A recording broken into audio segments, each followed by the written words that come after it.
Black Bear sat by a crushed car for hours. When they opened it, no one believed what they saw. The rain battered the Black Ridge Mountains like a living, breathing beast, churning the mist into thick curtains that blurred the deadly curves of Highway 47 somewhere below. Hidden among the pines and twisted rock faces, a car had vanished into the ravine. Captain Elena Vasquez stood at the fractured guardrail, boots planted firm against the soaked earth, her harness snug, her gloved fingers flexing as she surveyed the treacherous drop. 18 years with Valley County Search and Rescue had taught her to trust her instincts even when everything else screamed otherwise. Tonight, those instincts stirred like a whispered warning.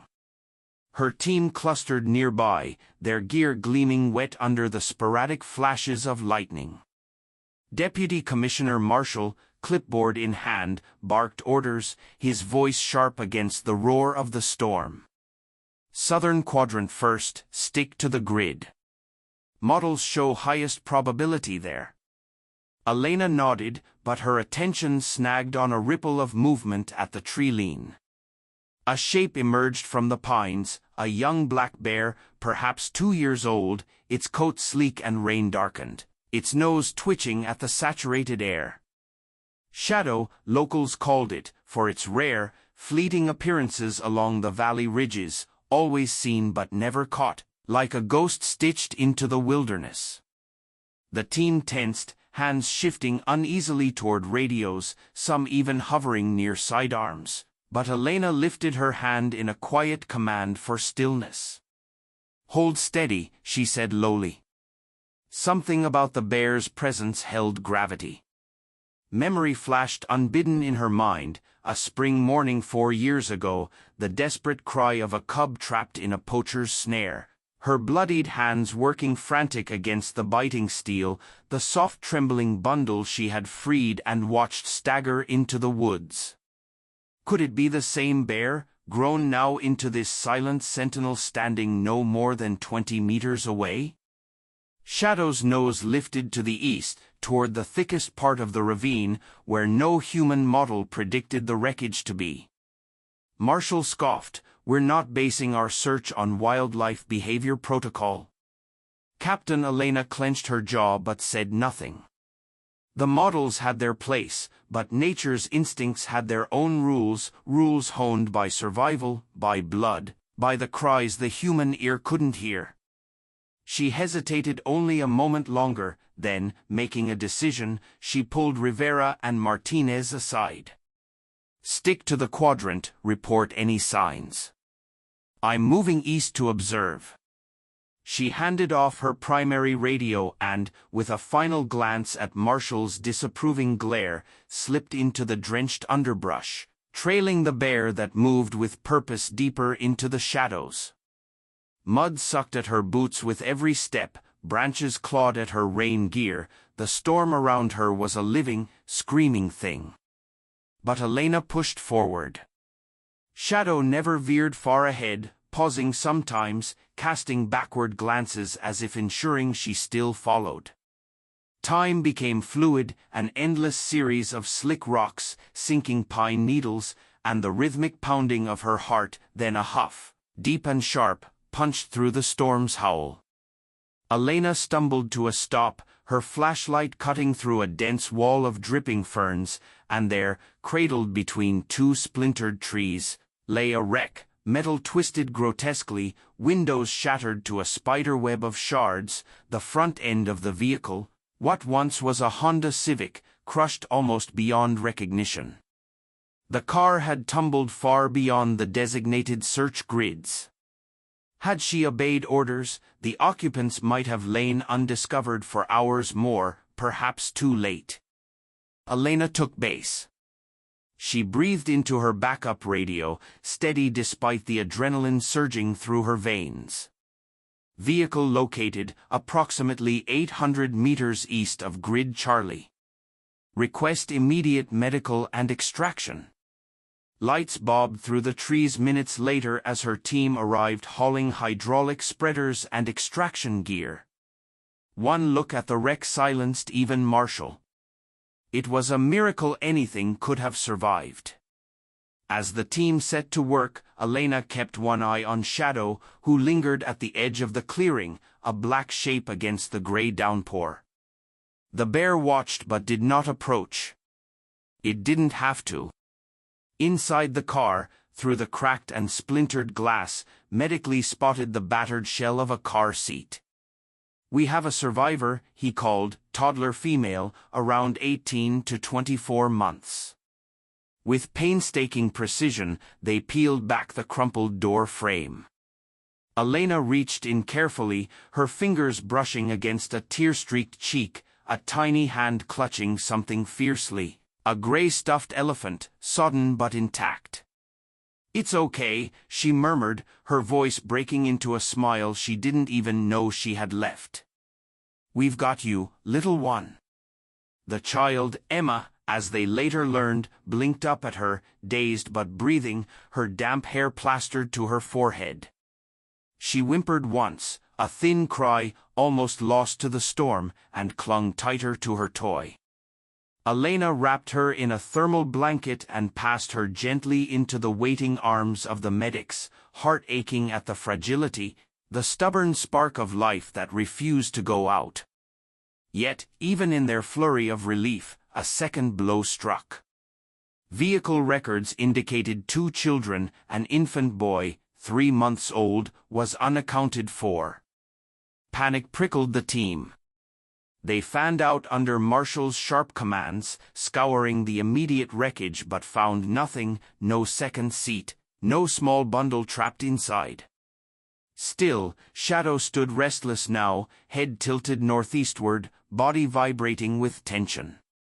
Elena hesitated only a moment before breaking protocol again.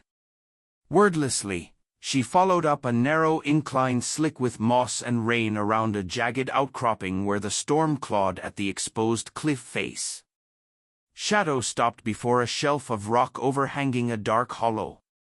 Elena knelt low, angling her light into the crevice, and her breath caught in her throat. A crumpled woman's jacket, its soaked fabric stretched like a tent, sheltered a tiny form wrapped in layers of torn clothing.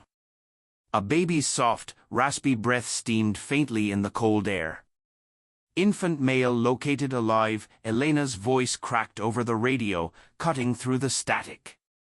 Within moments, the team converged. Medics worked swiftly, stabilizing the baby whose tiny fingers curled reflexively around a corner of the jacket. The makeshift shelter had protected him from the worst of the storm, but his condition was precarious. As they lifted him carefully into a warming wrap, another medic found a slip of paper tucked into the folds of the jacket. A simple, desperate scrawl, "My daughter Emma is in the car. Please find her. Tell her mommy loves her." The mother's body was discovered 20 meters away, crumpled face down in the mud, her hands bloodied from crawling, her shoes shredded from the climb. She had never finished. Rebecca Larson, 25 years old, had made the impossible choice to shield her son first, leaving behind a note that wrenched even the most hardened rescuers into silence. Back at the Valley County Medical Center, beneath the sterile glow of recovery room lights, Emma clutched her gray elephant to her chest, lips trembling as she signed the word mommy over and over. Ethan, the infant boy, was stabilized in a neonatal unit, his tiny body fighting hard against the cold that had almost claimed him. Through a pane of observation glass, Shadow stood once more, his dark silhouette reflected against the soft light of hope rekindled. Visitors and staff alike paused to stare, some whispering in reverence, some in simple awe. Elena watched too, exhaustion folding over her like a heavy quilt but her heart lighter than it had been in years. In the end, it wasn't just search models or rescue drills that had saved these children, it was instinct, it was sacrifice. It was the unspoken bond between the human soul and the wild, ancient heart of the mountains. It was love enduring against the storm. The hospital's fluorescent lights buzzed faintly overhead as Elena stood by the large window, watching the rain smudge the world outside into gray shadows. Emma, bundled in warm blankets, slept fitfully with Ellie, the stuffed elephant, cradled in the crook of her arm, while Ethan, stabilized after a long, tense night, lay in a neonatal cot nearby. Their tiny forms seemed so fragile under the clinical, humming machines. Elena exhaled slowly, pressing her hand to the glass.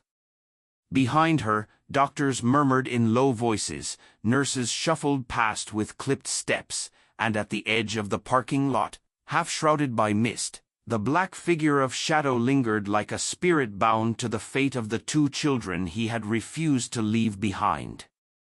No one dared approach the bear now.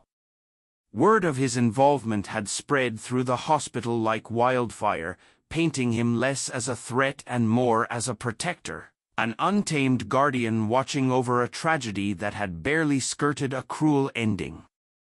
Even Marshall, who Elena overheard growling about paperwork and liabilities earlier, had fallen uncharacteristically silent about ordering wildlife control. Elena turned away from the window. The ache in her knees from hours spent standing did not bother her as much as the ache in her chest. She found a chair in the waiting area and sank into it, fatigue sweeping over her like a slow tide. Images from the night before flickered behind her closed eyes, the twisted wreckage, the desperate crawl up the incline, the rain battering against her back as she pulled Ethan free, the final moments when she glimpsed Rebecca Larson's broken body sprawled in the mud, so close to safety, so heartbreakingly close. She remembered the note, still damp when they lifted it from the folds of the jacket, Rebecca's final plea carved into the paper with a pen that had likely faltered under the shaking of her dying hands. The way the words had clung to Elena's mind, "Tell her mommy loves her."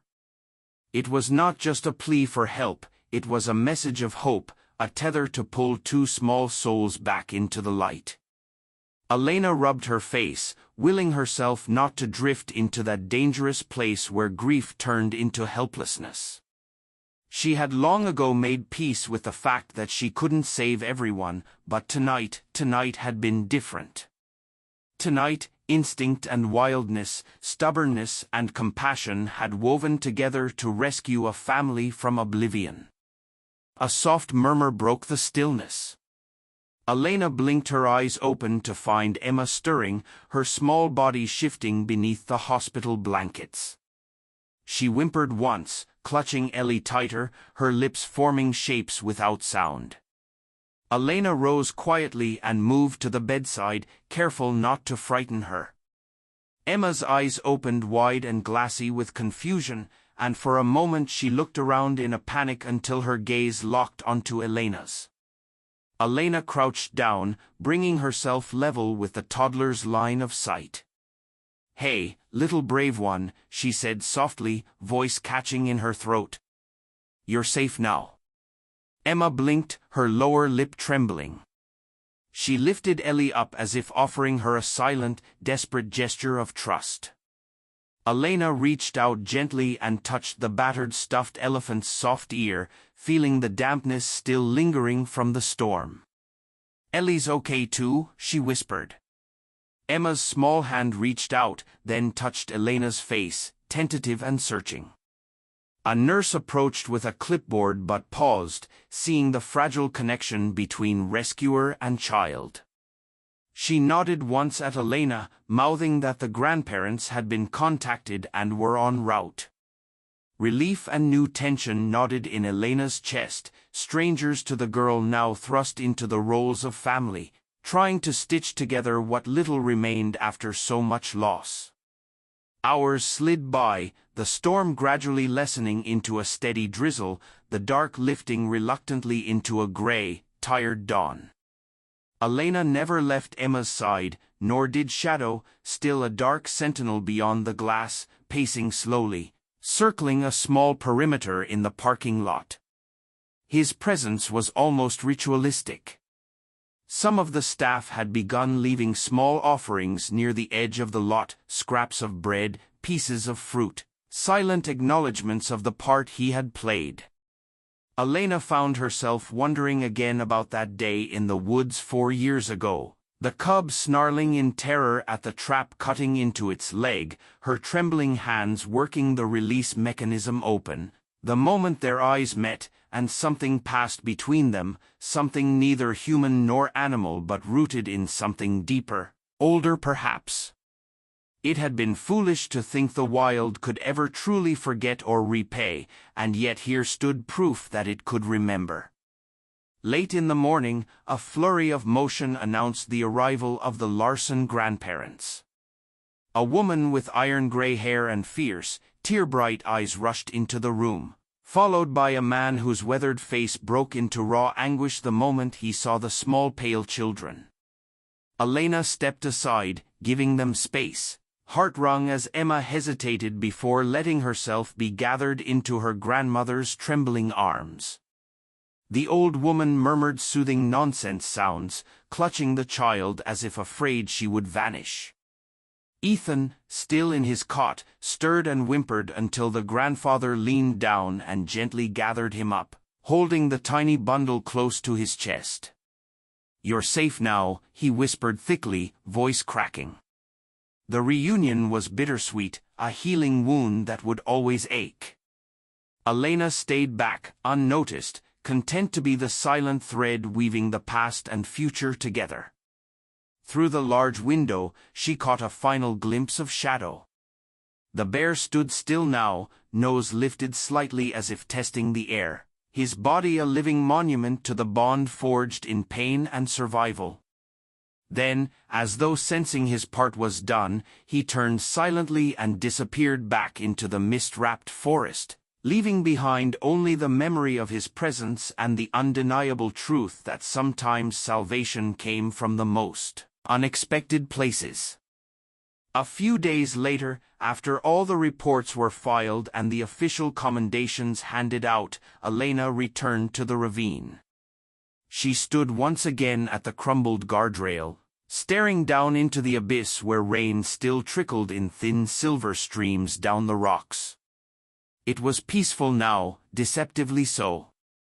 She tightened her jacket against the chill and began hiking eastward, tracing the path she had followed that night, every step pulling memories from the ground itself. She found the broken pine where the Civic had come to rest, the gouges in the mud where the rescue team had toiled under the weight of rain and fear and hope. She found the rocky overhang, the faint traces of the jacket's imprint still visible against the earth. And she found something else, small, barely visible tracks, round and padded, leading away into the deeper woods, bear's tracks. Elena crouched, touching the impressions lightly, feeling their weight, their truth.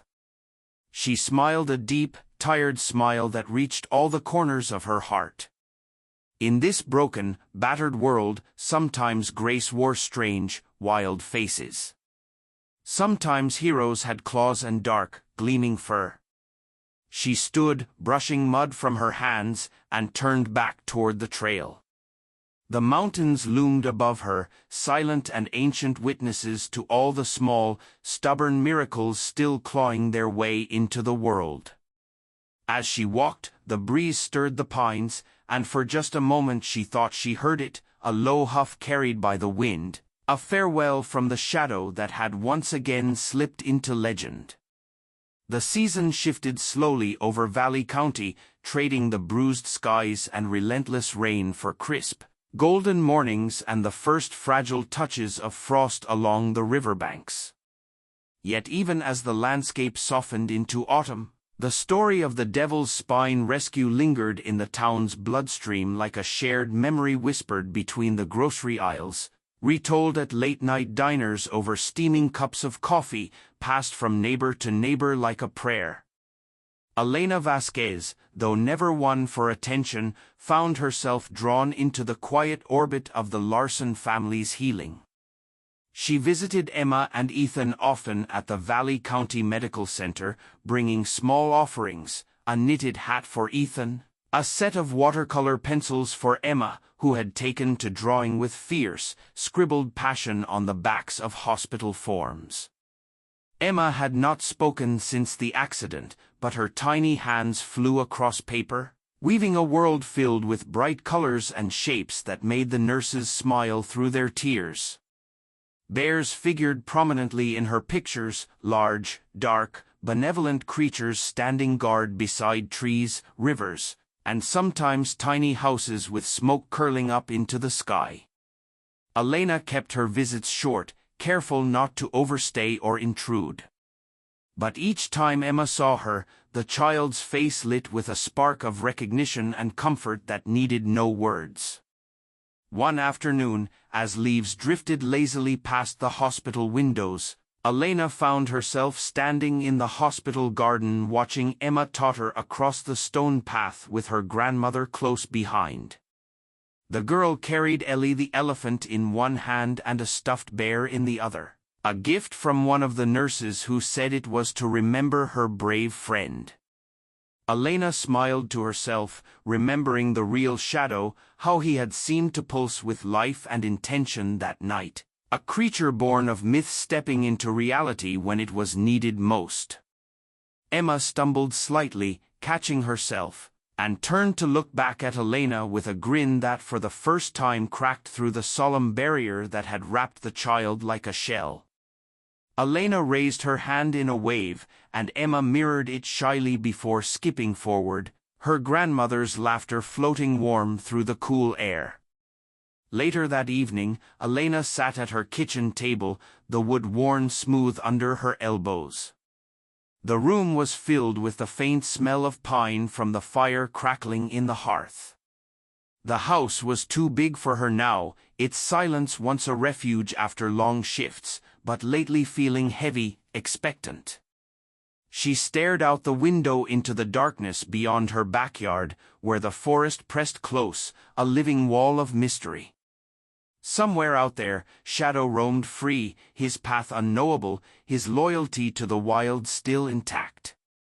She wondered if she would ever see him again, if perhaps their bond, fragile and miraculous, had been a single, unrepeatable gift, part of her. She hoped it was. Some moments were too pure to chase. Instead, she allowed herself the simple comfort of knowing he was out there, that the mountains still held secrets kinder than cruelty. Days slipped into weeks.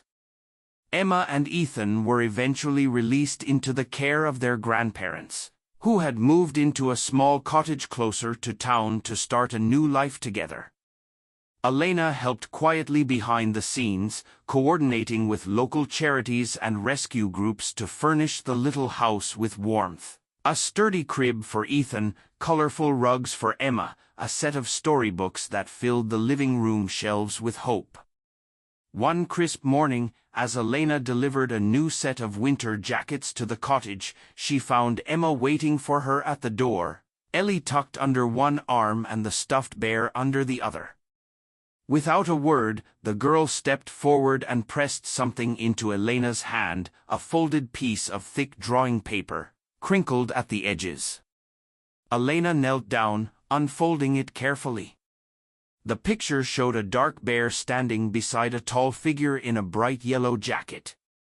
Elena recognized the color from her search and rescue gear. Both of them were framed by towering trees and a bright sun above them. In crooked, determined letters, Emma had written a single word, friends. Elena swallowed hard against the sudden tightness in her throat and hugged the child gently, feeling Emma's small arms wrapped tightly around her neck, solid and real and infinitely precious. "Thank you," Elena whispered, voice rough. She stayed only a little while longer, sharing tea with the grandparents and laughing when Emma proudly showed her how she could now help change Ethan's diapers, her face screwed up in comic disgust. Life, battered but stubborn, had found a foothold again. That night, back at her home, Elena framed the drawing and hung it in her living room right above the mantel. Beneath it she placed the battered old field radio she had carried on countless rescues. The one that had crackled with static and desperate hope the night she followed a bear into the woods and found a miracle. She thought about Rebecca Larson often, her face pieced together from the photographs Elena had found later in a waterlogged wallet recovered near the crash, smiling with her children, standing in front of a Christmas tree, laughing with wind-tangled hair at a summer picnic. A life frozen in fragments, a love so fierce it had stretched beyond death to protect her children. Elena honored that love the only way she knew how, by carrying it forward, piece by piece, moment by moment, into every life she touched thereafter. Winter settled early over Valley County that year. Snow fell thick and heavy, blanketing the mountains and forests in muffled white silence. Elena continued her work, leading her team through avalanches, lost hikers, and overturned snowmobiles, each rescue tinged with an awareness sharpened by the events of that stormy night. Each life saved felt like a quiet hymn sung into the wild spaces of the world, a promise upheld. Occasionally, on long hikes into the backcountry, she thought she glimpsed something dark and silent moving at the edges of the trees. A shadow just beyond reach, watching with eyes that understood far more than instinct alone. She never tried to chase it. Some bonds were not meant to be tethered, they were meant to roam free. One late evening, after another successful rescue, Elena drove the winding road home under a clear star-blanketed sky. As she rounded a curve near the Devil's Spine, she slowed instinctively, headlights sweeping over the familiar crumbled guardrail where the story had first begun. She pulled over and sat for a long moment, engine idling, the chill creeping in even through the heater's hum. Climbing out, she leaned against the hood of her truck, gazing out over the endless sweep of pines and ridges etched silver under the moonlight. Somewhere out there, the river still wound its stubborn path through the valley. Somewhere out there, a little girl dreamed in safety, a baby grew stronger each day, a bear roamed through ancient woods carrying the memory of a bond stitched together by rain and fear and fierce enduring love. Elena tipped her head back, breathing in the cold pure air, and let a small, quiet smile curve her lips. Some stories didn't need endings. Some stories lived on in the hearts they changed, in the lives they saved, in the wild places that still whispered their truths to anyone willing to listen. She stayed there until the cold numbed her fingers, until the stars blurred with unshed tears, until she felt the earth itself hum with the slow, stubborn heartbeat of survival. Then, with a final glance at the mountains, Elena climbed back into her truck and drove home, the dark forest closing behind her, keeping its secrets and its shadows safe. The first thaw of spring touched Valley County with delicate fingers, loosening the iron grip winter had held over the land for so long. Snowmelt trickled down the mountain creases like a quiet sigh of relief, and the rivers once imprisoned by ice ran swift and cold once more. Buds swelled on the dogwood trees, hinting at green to come, and the air tasted of possibilities, sharp and sweet. Elena Vasquez stood once again near the edge of Black Ridge, hands tucked into her jacket pockets, breathing in the earthy scent rising from the thawing ground. It had been nearly a year since the rescue that had reshaped her understanding of survival instinct, in the invisible threads connecting all living things. In town, Emma and Ethan grew stronger with every passing day. Emma had begun speaking again, her voice soft, sobbed but certain, each word a reclamation of the life her mother had fought to protect. She spoke often of her brave bear friend, a phrase that made shopkeepers and neighbors smile knowingly whenever it was mentioned. Her drawings now filled not just the walls of the little cottage her grandparents had built into a home, but also the bulletin boards at the community center, the library, even the sheriff's office, where Marshal Gruff had been seen chuckling quietly at a particularly vivid picture of a bear wearing a search and rescue vest. Ethan, chubby and full of laughter, had recently taken his first stumbling steps across the living room floor, his hands reaching instinctively for the stability of those who loved him. Elena visited often, sometimes bringing stories, sometimes bringing nothing but herself, and each visit stitched her more firmly into the fabric of their new family. Rebecca Larson's spirit hovered always in the background, a silent blessing woven into the children's smiles, their stubborn resilience, their fierce love for life. Elena had told them as much as she could when the time was right, weaving Rebecca's bravery into bedtime stories, making sure her name was spoken often and with reverence, ensuring that Emma and Ethan would grow up knowing exactly how much they had been loved, how hard their mother had fought to give them another sunrise. As for shadow sightings, they became rare as the seasons turned. A few hikers spoke in hushed tones about glimpses of a black bear moving soundlessly along high ridges, always distant, always solitary. Elena never doubted he was still out there, stitched into the wild tapestry of the mountains, watching over the land in his own way. She liked to think he visited sometimes in the silence between heartbeats and the rustle of leaves, when no wind stirred, in the inexplicable sense of being seen by something ancient and benevolent.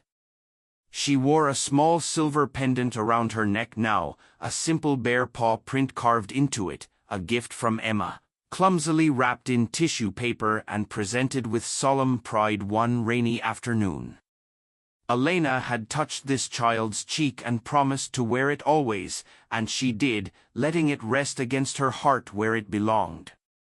That spring, the Valley County Search and Rescue Team organized a memorial service at the base of the Devil's Spine, not a service for death but a service for gratitude, for survival, for the memories of those lost, and for the unnamed forces that sometimes stepped in when hope seemed too fragile to bear the weight of reality. The whole town came bundled in jackets against the lingering chill, their breath visible in the crisp air. They brought flowers, notes, small trinkets. Someone set up a wooden bench overlooking the ravine, carved with the words, "In honor of the unseen guardians who walk among us."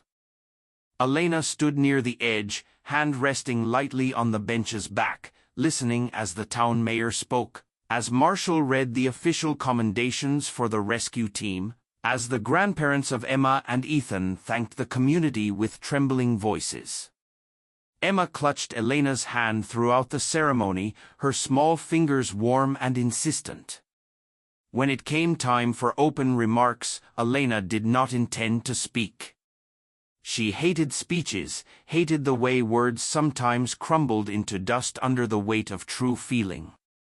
But when Emma tugged gently at her sleeve and looked up at her with those wide, solemn eyes, she knew she had no choice. Stepping forward, Elena cleared her throat, her voice steady despite the tightness in her chest. She spoke simply, without flourish. She spoke of instinct, of courage, of the ways survival sometimes depended not on strength alone but on faith, faith in things unseen, unfathomable, unmeasurable. She spoke of a bear who had refused to turn away from human suffering, who had led a rescuer to a miracle that might otherwise have been lost to the silence of the ravine. She spoke of Rebecca, whose love had burned so fiercely it could not be extinguished by rain or rock or death. She spoke of how we are all connected, owned and human, broken and healing, and how every life touched another in ways both terrible and beautiful. When she finished, there was no applause, only a long, deep silence that seemed to stretch out and wrap itself around the mountains, around the river, around the tiny cluster of people standing at the edge of all that wildness, a good silence, a sacred one. Emma hugged her fiercely, then Ethan pressed awkwardly between them, and Elena held them close, feeling the heartbeat of a child who had survived against every odd, feeling the weight of every sacrifice, every instinct, every wild and impossible act of grace that had led them to this moment. That night, Elena returned to the ridge alone. The moon hung low and golden over the mountains, bathing the world in soft, forgiving light. She sat on the new bench for a long time, listening to the river far below, feeling the slow, patient breathing of the earth beneath her. She closed her eyes and let the memory of that night unfold again, not the fear, not the desperation, but the moment when Shadow had turned to her, eyes dark and ancient, and trusted her to follow. She whispered into the night, not expecting an answer but needing to say it anyway. "Thank you," she said. The words carried away on a breeze scented with pine and new growth. Somewhere beyond sight, a low huff rolled through the trees, a sound too deep and steady to be the wind alone. Elena smiled without opening her eyes, tears slipping down her cheeks unchecked. She stayed there until the stars wheeled overhead and the night deepened into a quiet that was not loneliness but a fierce, breathtaking kind of peace. And when she finally rose to leave, she felt no sadness, no regret, only the certainty that life, in all its raw, terrible, beautiful stubbornness, would continue in the footprints left behind by a girl and her brother, in the tangled roots of the forest, in the pulse of rivers carving stone, in the shadow of a bear moving through the trees, unseen but never unfelt. Love endures, she thought, even in the wildest, darkest places, especially there. Elena walked back to her truck under the moon's silver gaze, the little silver pendant at her throat catching the light with every step. And behind her, the valley breathed on, endless and alive.